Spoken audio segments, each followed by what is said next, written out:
আসসালামু আলাইকুম। Welcome to my 1 minute snap. আমি খুব বেশি দিন হয়নি কেক বানানো শিখেছি, কিন্তু শেখার পরে আমি প্রায়ই বাসায় আসলে বানাই। এটার ওয়ান অফ দ্য মেইন কারণ হচ্ছে আমার ছেলে কেক খেতে খুব পছন্দ করে।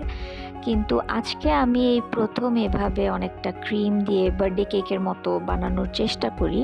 এটা দেখতে খুব একটা বেশি অ্যাট্রাকটিভ হয় নাই, but the test was fine. কিছু ছোটোখাটো ফ্লস ছিল যেটা আমি কেকটা খাওয়ার পরে বুঝি। তো ইনশাল্লাহ next time Al cover it up. তো কেকটা আসলে সেট হতে হতে অনেক রাত হয়ে যায়, যার কারণে আমি সকালবেলা সায়ানের সামনে রাখি। ওর রিয়াকশনটা আমি আসলে দেখতে চাচ্ছিলাম। ও এভাবে ক্রিম সহ কেক দেখে ইউজ টু না, কিন্তু ও যখন বুঝে যেটা একটা চকলেট কেক তখন ও খাওয়ার জন্য অনেক বেশি আগ্রহ দেখায়। তারপরে ওকে আমি এটা টেস্ট করাই and I am so glad he liked ইট। তো এই পর্যন্তই আজকে, টাটা।